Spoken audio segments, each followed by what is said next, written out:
সাল্লাম বলছেন যে তোমরা কি অন্য কোনো মহিলাকে এভাবে কথা বলতে শুনেছো? তো তখন সাহাবায়ে কেরাম বললেন যে আমরা এর পূর্বে অন্য কোনো মহিলাকে এত সুন্দর করে উপস্থাপন করতে আমরা শুনিনি।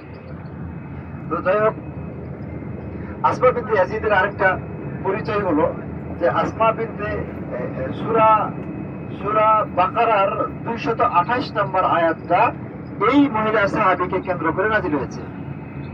হ্যাঁ, 228। তো এই ঘটনা, এই আয়াতের সাথে যে ঘটনাটা সেটা হলো যে এই যে মহিলাদের তালাক হলে ইদ্যত পালন করে কতদিন? 3 মাস না? কথা হয় না? 3 মাস ইদ্যত পালন করে, তারপরে অন্য কোথাও বিয়ে বসতে পারে। তো ইসলামের আগে, ইসলাম নাজিল হওয়ার আগে, কোরআন নাজিল হওয়ার আগে জাহিলিয়াতের জামানায় কোনো ইদ্যত মিদ্যত ছিল না। আজকে বিয়ে করছে, আজকে তালাক হচ্ছে, কালকে বিয়ে, কালকে তালাক হচ্ছে, পরশুদিন বিয়ে। এখন যেমন অনেক জাহেলরা করতেছে আর কি। হ্যাঁ, তো এরকম। কিন্তু ইসলামে এসে এই এই ইদ্যতের বিধানটা চালু করেছে। ইদ্যতের বিধান চালু করেছে কেন? যে একজন নারীর গর্ভকে গর্ভের ক্লিয়ারেন্সের জন্য, ঠিক আছে? কারণ গর্ভে যদি সন্তান থেকে থাকে তাহলে পরবর্তী স্বামীর এটা সন্তানটা কার, এটা অনেক সময় একটা পেস লেগে যেতে পারে। এবং এই পেসটা এত ভয়ঙ্কর যে এই বাচ্চাটা পরবর্তীতে নামি দামি কোনো আলেম, মন্ত্রী, মিনিস্টার হয়ে গেল, কিন্তু তার প্রতিপক্ষ একটা কথা তুলে দেবে যে ওর বাপেরই ঠিক নাই, ওর বাপকে একটা কথা বলে দিল, তো এটার কোনো সমাধান থাকবে না, ঠিক আছে? আর ওই ছেলেটা সারা জীবন মানে এই মানে এটা বহন করবে এবং সে টেনশন করবে এবং ডিপ্রেশনে থাকবে যে আমার বাবা আসলে কি, অমুক না অমুক, ওইটা না কোনটা, মানে এই একটা অস্থিরতা। এই জন্য ইসলামী পরিবারকে কোরআন এবং সুন্নাহ এতটা সম্মান দিয়েছে, এতটা গুরুত্ব দিয়েছে যে সন্তানের পরিচয়ে কোনো প্রকার যেন মানে গোজামিল না থাকে, যেন অস্পষ্টতা না থাকে। এই জন্য তালাক হয়ে গেল, তালাক হওয়ার পরে 3 মাস পিরিয়ড হওয়ার পরে তারপরে তখন আরেকজনের কাছে বিয়ে বসতে পারবে, যাতে করে তালাকটা একদম কনফার্ম হয়ে যায় বা জরায়ু পরিষ্কার হয়ে যায়। হ্যাঁ, আচ্ছা, অনেক সময় স্বামী দূরে থাকে, 5 বছর থেকে দেখা নেয় স্বামী, তারপরে তালাক হলো, তাহলে কি করে পালন করবে? হ্যাঁ, তারপরে তো পালন করবে। কেন? যে স্বামী দূরে, কিন্তু এই সুযোগে কোনো দুষ্ট নারী কারো ফাঁদে পড়ে খারাপ কাজও তো করতে পারে, খারাপ কাজ করে তোমার গর্ভে সন্তান আসতেও তো পারে, তাই না? তো সবাই খারাপ না, কিন্তু কেউ খারাপ তো হতেও পারে। এই জন্য ওই সুযোগটা রাখা হয়নি। তো বলছিলাম যে এই যে ইদ্যতের সিস্টেমটা সর্বপ্রথম যাকে দিয়ে শুরু হয়েছিল তিনি হলেন এই যে সাহাবীর কথা বললাম, মহিলা সাহাবীর কথা, কি নাম বললাম? সবাই মনে রাখছেন তো? আসমা বিনতে ইয়াজিদ রাদিয়াল্লাহু তাআলা আনহা। এবার ওনার যদি বলতে গিয়ে আমি এতগুলো কথা বললাম। আসমা বিনতে ইয়াজিদ এমন এক পরিবারের সন্তান ছিলেন যারা মানে ইসলামের আদর্শে মানে আকণ্ঠ নিমজ্জিত, ইসলামের ভালোবাসায় তারা মানে সাগরে সাঁতার কাটার মতো নিজেদেরকে সম্পূর্ণ সম্পূর্ণ সবকিছু দিয়ে ইসলামকে ভালোবাসতেন এবং ইসলামের জন্য সবকিছু উজাড় করে দেওয়ার জন্য তারা ব্যাকুল ছিলেন, বেকারার ছিলেন, পাগলপাড়া ছিলেন। ইসলামের জন্য সব তারা ত্যাগ করতে পারবে, সব ত্যাগ করতে পারবে, এইরকম মানে এইভাবে তারা ইসলামটাকে মানে ভালোবেসেছেন, আল্লাহর নবীকে ভালোবেসেছেন, সাহাবায়ে কেরামদেরকে ভালোবেসেছেন। হ্যাঁ, তো আসমা বিনতে ইয়াজিদের যখন উহুদের যুদ্ধ হলো, যে উহুদ থেকে আমরা আসলাম, উহুদের যুদ্ধে ডাক আসলো, তখন এই আসমা বিনতে ইয়াজিদের বাবা ইয়াজিদ বিনতে সাকরান যুদ্ধে অংশগ্রহণ করলেন। তারপরে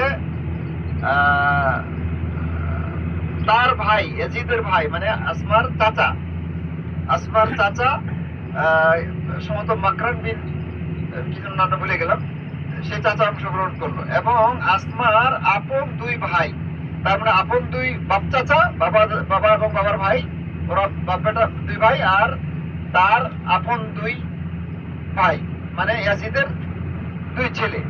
তাহলে ইয়াজিদের ভাই এবং ইয়াজিদের 2 ছেলে কয়জন হলো? 4 জন হলো, ঠিক আছে? এই 4 জন ওই পরিবার থেকে এই উহুদের যুদ্ধে অংশগ্রহণ করেছেন। খামখেয়ালি কথা চিন্তা করেন, একটা রক্তক্ষয়ী যুদ্ধে পুরো পরিবারের সবাই চলে আসে, যারা ছিল যুদ্ধ সক্ষম। সবাই চলে আসছে, এবং এবং আল্লাহর ইচ্ছায় এই চারজনই শাহাদাত বরণ করেছিলেন। আল্লাহু আকবার, আল্লাহু আকবার। তো একটা পরিবারের 4টা পুরুষ, 4জনই শহীদ হয়ে গেলেন। ব্যাপারটা একটু চিন্তা করে নিজেদের পরিবারের কথা ভাবেন, যে আমার পরিবারে কজন পুরুষ আছে, সব পুরুষটি যদি শহীদ হয়ে যায়, তাহলে আমাদের সমাজ বা আমাদের পরিবারগুলো কি অবস্থা হবে।